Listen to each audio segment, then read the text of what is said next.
How to escape the prison of other people's perception of you. Okay. So, first of all, I'm just going to let you know that the process of doing this is not comfortable at all. It is very uncomfortable.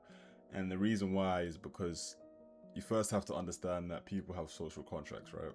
And social contracts, they work on two different levels, actually three different levels.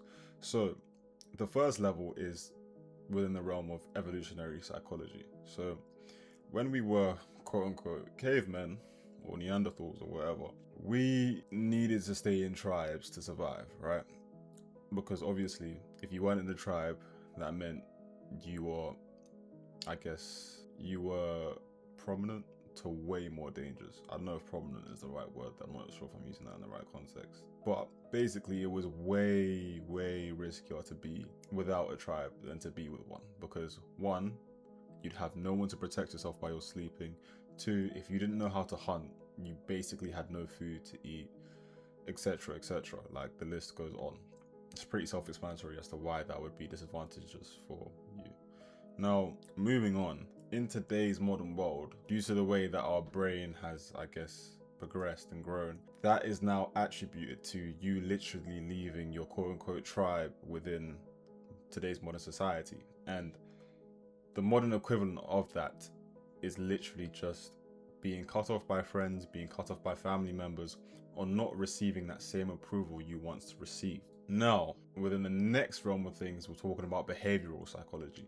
This is where you learned as a baby not to do and to do certain things, because whenever you did something that wasn't what your parents or your older siblings or whoever took care of you at the time wanted to do as a child or as a baby, you were met with disapproval, you were met with discontent, you were met with insults. Why did you do that? Why did you do this? Don't do that. That's really bad for you. You're being a bad kid. You're being a bad boy. You're being a bad girl, etc., etc. Now, this naturally, literally developed a need for people to feel approval. Now, this can be extrapolated to approval from family members, approval from friends within your friend group. It is a natural thing. Now, the final realm of social contracts is the realm of energetic beings, the realm of entities. So, within a social contract, right? Within a social contract in the realm of entities or energetic beings, imagine a group of people that hold a belief or opinion or idea about something, right? And these group of people, because they hold this belief, idea, or opinion about something that they view as true, this energetic being or this entity is created, okay? And because this entity is created, it thrives off of people believing in it, essentially. It thrives off of that belief, off of that idea or opinion. And because it thrives off of this, what it wants to recruit more people under its roof. It wants to recruit more hosts under its roof. So what it will do is it will use its current hosts to then bring other people under that roof. How those hosts will do it can be as simple as explaining something to them or telling them that this isn't okay and that is okay when their mind is very impressionable, which would be when they were a child, etc. Now, this entity, in order for it to stay alive, it needs hosts. And because it needs hosts, what it will do to prevent its other hosts, not its other hosts, but most of its hosts or all of its hosts from leaving, is it will use another host to keep that same host that is looking like it's about to leave in. And how will it do that? Through using the fact that the host that is about to leave feels a need of approval from the other hosts. Okay, cool. That is a social contract basically explained. And without knowing it, you have signed up for a multitude of social contracts, for multiple social contracts. A simple one would be the belief or idea that money is hard to come by. Okay, because someone has the belief or idea that money is hard to come by, that money is a very difficult thing to get, and that being rich is, impossible. If you were to detach from this notion and begin to think things like, no, money is actually easy to come by, there are an abundance of opportunities everywhere, what would happen is your friends or the people around you who do have that notion would find it almost arrogant for you to even say that, or think you're an idiot, or think that you're naive. And because they think that of you, their perception of you will change in your mind, and their approval that they were showing to you before will then begin to dissipate little by little because you are not as relatable to them. You're not able to relate. Relatability is one of the key things that comes to human relationships, right? It's why a lot of the time rich people don't have a lot of poor friends. A lot of them have a lot of rich friends. Now, this isn't to say if your friend is poor, cut him off. I'm not saying that shit, okay? I'm just using that as an example. Now, like I said, everybody has signed up for social contracts. And what you need to understand, the reason why this is going to be uncomfortable is because you need to understand the fact that you are going to have to do things which people may not approve of. You're going to have to detach from the notion of wanting other people's approval. Because the first thing that you need to realize is that, not the first thing, sorry, one really important thing that you need to realize is that at the end of the day, nobody sees you for you. Because everybody has their own different perceptions of the world and of the people around them, they will only perceive that person in accordance with the filter that they've already placed upon them. So you yourself, only you know who you truly are. Nobody else can tell you who you truly are. Only you know who you truly are. Only you know the truth about yourself, because anybody else, no matter what you do, no matter what you say, no matter how you behave in front of them, because of the perception they've already applied upon to you, they already have a filter that is applied upon to you. So within their eyes, within their perception, they cannot see anything past that perception that they've already created of you. They will not be able to see anything past that preconceived notion that they already have of you. This is why, cool, for example, right? Say that one of your boys or a guy is really in love with his girl, but he doesn't realize that his girl is actually a terrible girlfriend. She cheats on him all the time, but he just isn't aware because he's too in love with her to see it, or there are subtle signs that she does things to disrespect him all the time, etc., etc. Okay, cool. Now, usually in this case, your friends, the guy's friends, are always able to see it, or the girl's friends are always able to see it. If we're talking about vice versa, like the opposite case, the friends are always able to see it. Why? Because they don't have that preconceived notion of the person. They don't think, this person is amazing, etc. They can't do no wrong. They don't see the halo above that person's head, the same halo that the person who is in love with them sees. And that is a simple example already of a preconceived notion, how you cannot see anyone beyond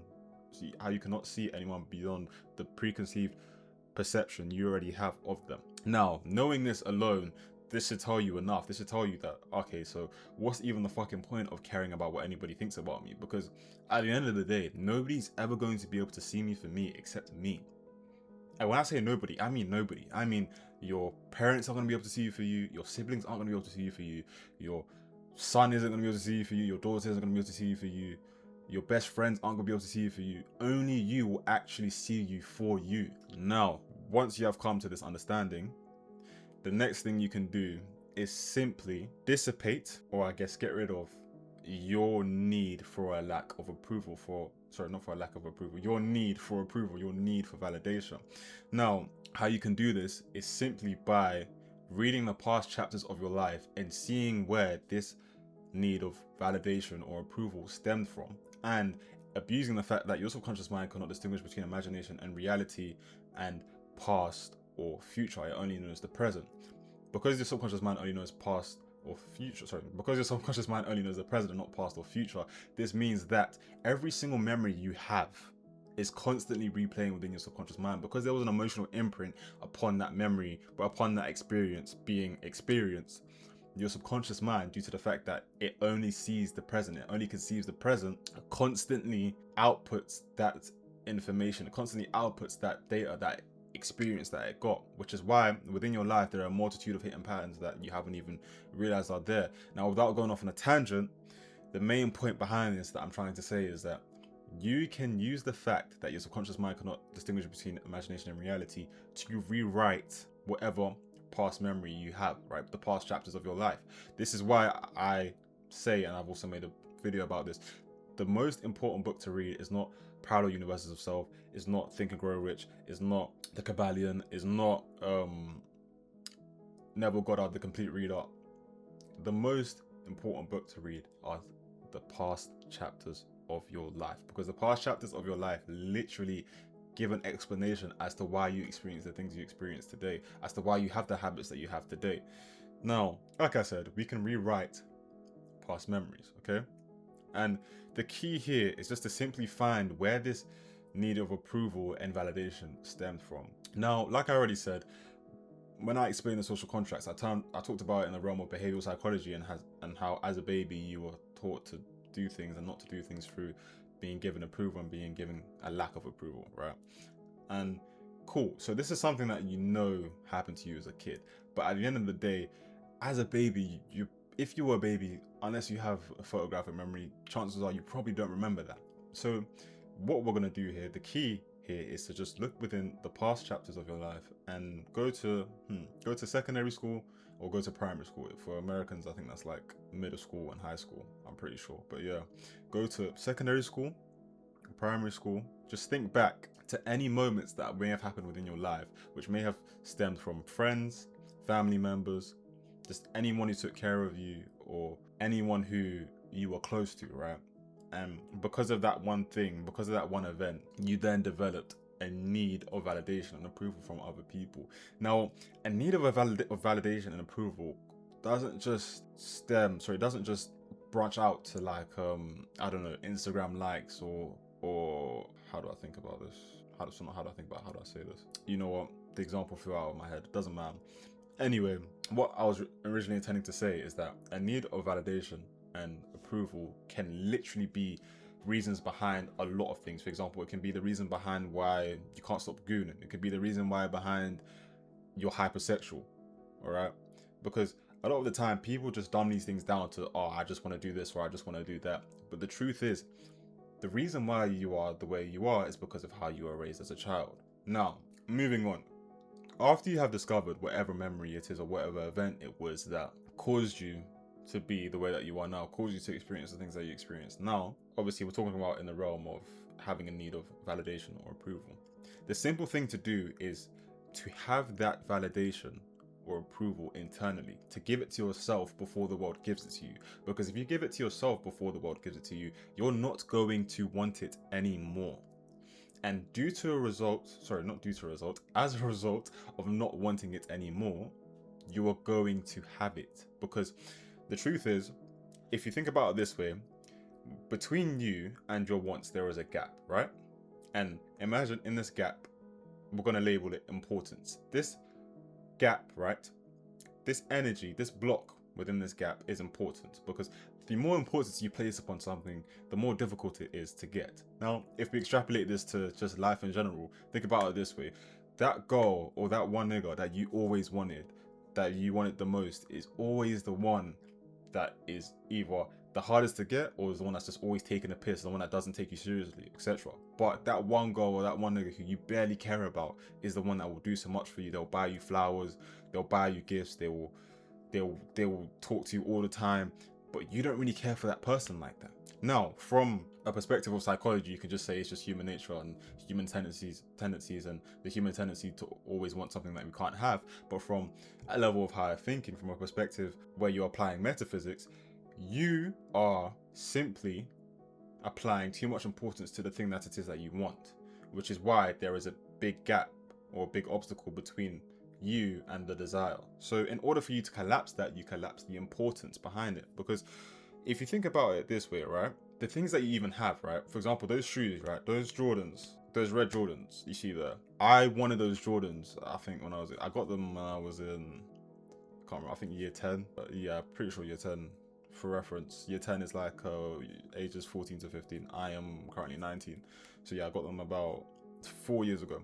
When I got those shoes, not when I got those shoes, before I got those shoes, I wanted them so badly, because I'm pretty sure during that time, if you know, I forgot what type of Jordans they're called. I think they were called like Royal ones, something like that. But Jordan 1s were trending all over the internet at that time, right? Everyone had Jordan 1s, everyone wanted Jordan 1s, okay?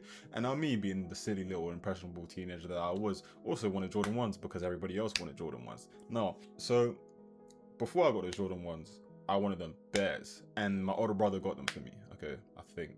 Yes, my older brother got them for me, I believe, either for Christmas or my birthday. I can't remember fully. But yeah, once he got them for me, cool, I was ecstatic. I was excited. I was happy. But after like a week or a couple of days of wearing them, don't get me wrong, I was still grateful for the fact that he got me them, but I didn't really give a fuck about it. And if you extrapolate this to just everything that you ever wanted, once you get the things that you want, you don't really care that much for them anymore. And what I mean by that is humans tend to take things for granted, right? This is something that we all know. This is just human nature. And the key is to take it for granted before you actually even have it. Because when you take something for granted, there is no importance applied to it. And because there is no importance applied to it, you already have it. That energy, that space, that importance that was between you and your desire has been collapsed. It's not there anymore. Now, if you extrapolate this back to the previous examples I was using, like I said, that guy that you always want, or that girl that you always want, they're always the ones taking the piss. But have you ever discovered, like have you ever discovered, just in general, when you stop liking that person as much, they start to like you way more? It's just, now this isn't relationship or dating advice, okay? I am just using this as an example. Okay, don't go treating your girlfriend like shit, don't go treating your boyfriend like shit, alright? This is just an example, okay? Now, using this knowledge that we have, and I guess combining it all into one thing, what we're going to do is we're going to, 1, abuse the fact that the subconscious mind cannot distinguish between imagination and reality. 2, abuse the fact that the subconscious mind has no conception of a future or a past, only a present. Oh, I'm saying fuck you there, sorry about that, guys. A future or a past, it only has a conception of the present, it can only conceive the present. Now, sorry, hurt myself there. Anyways, next we're going to use what we know about the past chapters of our life. The fact that the past chapters of our lives are literally what determine the lives that we live. People like to focus on secret societies and the government and the Illuminati and etc., or the Freemasons and etc. And the one thing I want to tell you is that secret societies, the amount of control they have over your life is minimal. It's so small compared to the amount of control that the past chapters of your life have over your life, if that makes sense. The past chapters of your life, like I've said twice, literally dictate your life, dictates your identity, dictates your habits, everything, your experiences, everything. Now, using this knowledge, right, all within one thing, what we're going to do is we are going to find the memory that caused this to occur, right? The earliest memory we can think of. And what we're going to do is we're going to get to a point where we have transcended that memory. Now, before we can transcend that memory, first, we have to look at it. Now, what do you mean by look at it, Nathan? I mean, you have to literally replay that memory in your mind multiple times until you don't feel any emotion when you replay that memory anymore, until it doesn't feel like a memory that causes emotional trauma, right? Until it doesn't feel like a memory that you don't want to replay, okay? Now, for example, you could say the memory was,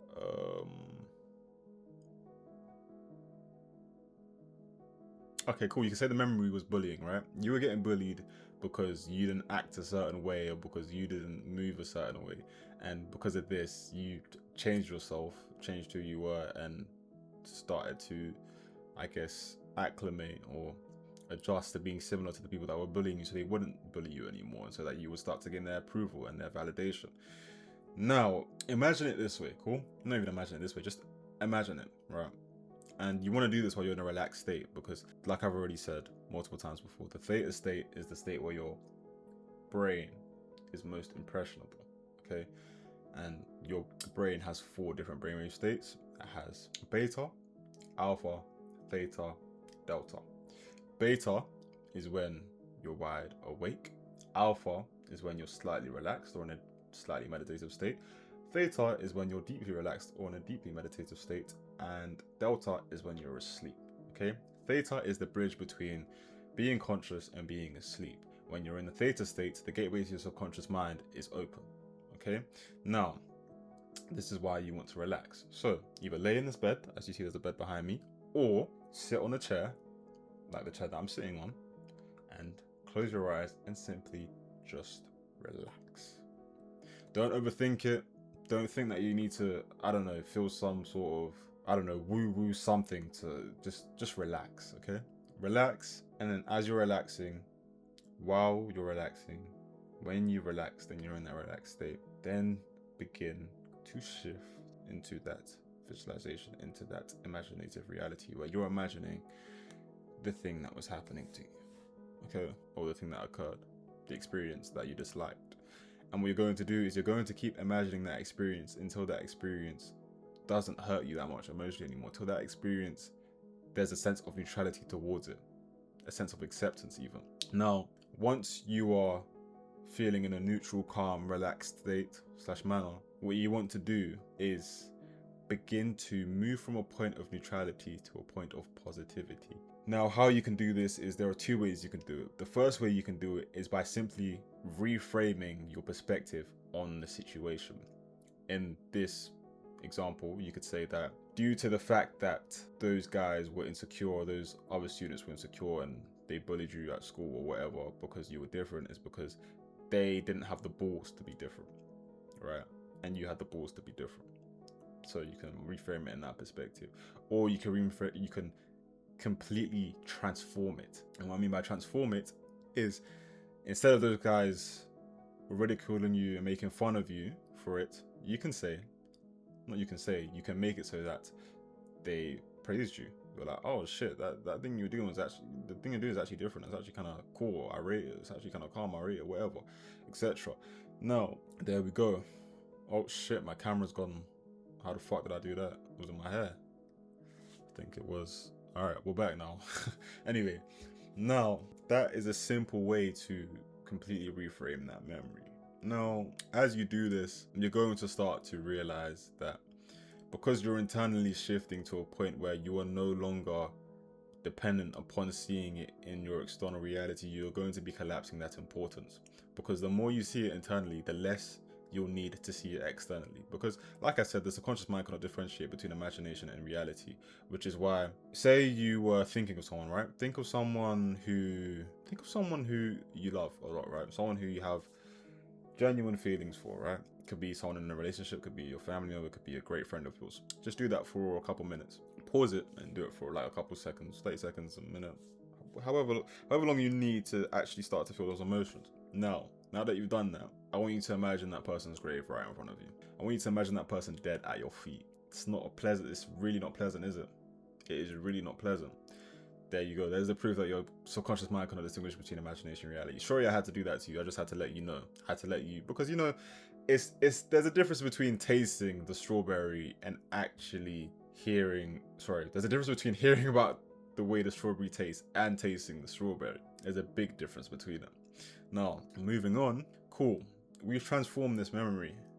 The key here is repetition now. The key here is just to keep doing it and keep doing it and keep doing it until you no longer externally need that validation. You externally no longer need whatever it was that you needed, right? Because when you don't need it, when you don't want it, it becomes a thing where it's fine if you have it or if you don't have it. And because the importance has been completely collapsed, the potentiality of it being something experienced in reality increases tenfold. Now, the thing is, you might not even care when like you do experience other people's validation or whatever, or approval now. Like it will even get to a point where you don't give a fuck, because like I said before, one, you even have that understanding that nobody sees you beyond their filter of you. Nobody sees you beyond their worldview. An older of mine likes to say this very kind of, it's a fucking bar, I'll be real. But the bar basically is there are 8 billion different people on this planet, right?